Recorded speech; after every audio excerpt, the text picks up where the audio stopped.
The successor to the Nintendo Switch is here, and it's called the Nintendo Switch 2. Really innovative with that name, Nintendo.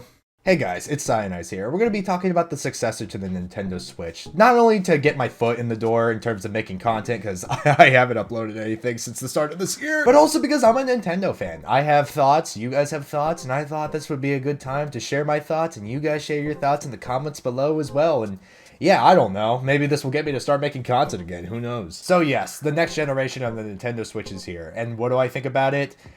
Yeah, I mean, I'm excited for it. I'm a Nintendo fan. I can't wait to play more games on a more powerful console. I mean, who wouldn't? That being said, however, before I say anything, I gotta say, holy fuck, the leaks have ruined this for me. I mean, yeah, I'm still excited to buy the console. I'm excited to play the games on it and whatever games come out of it. But goodness gracious, this trailer probably would have been way more impactful if I just didn't know anything about it going into it. And I enjoy leaks to an extent, you know? In moderation, I would argue leaks are pretty nice. But to the extent that the Nintendo Switch 2 got leaked, it was just insane. It was unbearable. It was horrible, for a lack of a better word. I mean, it practically ruined every single card that this trailer had going for it. The whole dealer's hand was revealed. That's how bad it was. We saw that Nintendo had two kings, and we knew about it going into it. Again, I really don't mind leaks as long as it's within moderation and as long as it doesn't spoil everything it has to offer. There's a middle ground to that, and I just think that we blew that middle ground to smithereens with the Genki leak and whatnot. But regardless, let's pretend that none of the leaks were there. Let's just pretend that we are seeing this Switch 2 for the first time in a vacuum and nothing else on the internet exists. Yeah, it looks great. It's what we expected. It's a new Nintendo Switch, but even better and arguably even sleeker too. The screen has gotten bigger, the Joy-Cons are bigger now, and instead of them being like the Joy-Cons being directly neon blue and neon red, it has like accents of neon blue and red. The colors are within the joystick, like the little circular part where the joysticks are, as well as like the inside of the Joy-Con. It's kind of weird how it works. It appears that the Joy-Cons are like actually like metal and they attach to the Switch screen itself. Very interesting indeed, and it's super duper cool. There's really not much else to say about the Nintendo Switch 2 on its own though. I mean, it's just the Switch but better. I mean, there is a button below the home screen that we don't really know what it does yet. Now, some leaks have like, you know, speculated what that button could do. People are calling it the C button. So we don't really know what it's going to do, and we're not going to know until April 2nd when we're going to get the Nintendo Direct that focuses on the Switch 2. But for now, we're just left with an ambiguous black button, and we have no idea what it does. And that's kind of cool. It's nice to have some surprise that wasn't spoiled. A little bit unrelated though, I saw a lot of my mutuals saying they didn't like the naming scheme of the Switch, it being called Switch 2 and whatnot, and saying it's not unique and whatnot. But to be fair, the last time Nintendo tried to do something like that, it flopped in their face. And of course I'm referring to the Wii U here.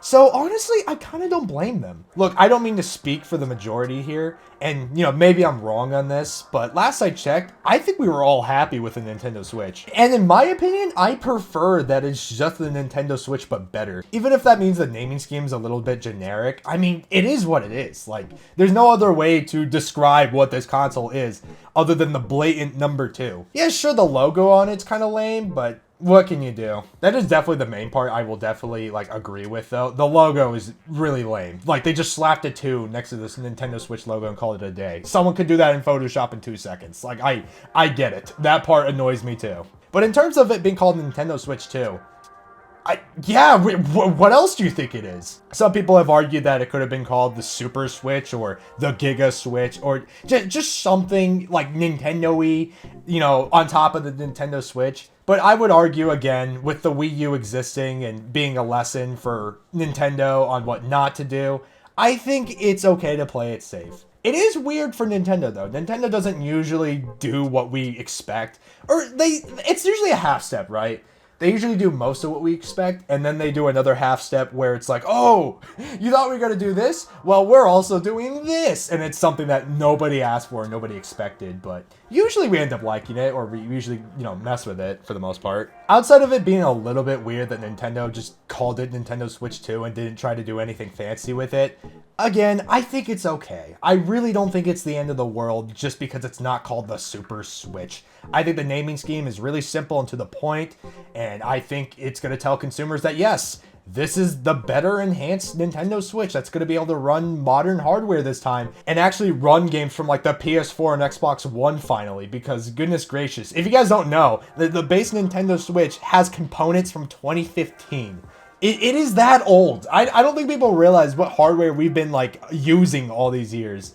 And to have something like this finally, oh my god, it makes me so happy. Sure, again, I might not sound like I'm super excited about it, and sure, it might not be the craziest thing in the world, but it means a lot to finally have a portable device that's going to actually be able to play some of the games that we want to play on this thing, instead of just a bunch of like ports on like lower scale games. I mean, don't get me wrong, games like Portal, Final Fantasy VII, whatnot, some other games I'm not thinking of, like, I love that they're on the Switch, and I love that we can play them. But it's nice that we're going to finally be able to play some like higher end games when we should have been able to the last generation. So that's really appreciated. Yeah, again, not much to add, but yeah, I'm really excited for this. We're going to get more information in April. Quite a bit of a wait, but you know, it is what it is. Now, actually, hold up. Before I talk about Mario Kart, I want to quickly do a tinfoil theory. I literally just thought about this while I was talking. You know, there's a weird part of me that actually thinks they revealed the Switch like yesterday, Thursday. They only revealed it on that day because of leakers.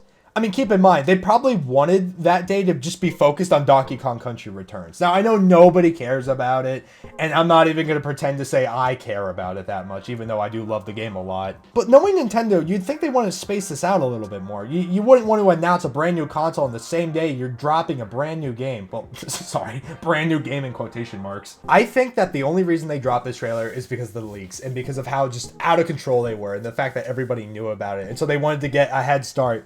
Well, okay, not a head start, but they wanted to try to get ahead of it as much as they could while not, you know, revealing their whole hand, you know, and this is what they came up with. I think this is also further backed up by the fact we're not going to get any news until April. And that is, in my opinion, quite a bit away from now. So, again, it's a tinfoil hat theory, but it's a theory I have nonetheless, and I thought I might as well share it on here while we are talking about the Nintendo Switch and the way it was revealed. But now, let's talk about Mario Kart real quickly. I know there's not much to add, and I'm not the biggest Mario Kart guy here, but you know what? Hey, let's talk about it while we got it here. I mean, it is the only new game that we know is coming to the Nintendo Switch 2. Probably a launch title for all we know. So I guess I might as well talk about it, since that's the only video game thing we have outside of the hardware. I should preface though, there also isn't much to add here. I mean, they wanted to be brief with it. They wanted to probably save it for a more elaborate, like, proper reveal. They did this with games like Splatoon and Mario Odyssey, where they show glimpses of it, but they don't tell you what it is. I mean, for all we know, this could just be Mario Kart 8 with, you know, a fresh coat of paint. You never know. It appears that there's a new map, there's a Yoshi burger place. Bowser and Donkey Kong have updated models, and some are calling them throwbacks to their older designs, which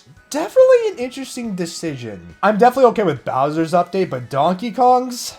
Yeah, hot take. I prefer the rare design. I am sorry. I don't know why we need Seth Rogen Donkey Kong in this game.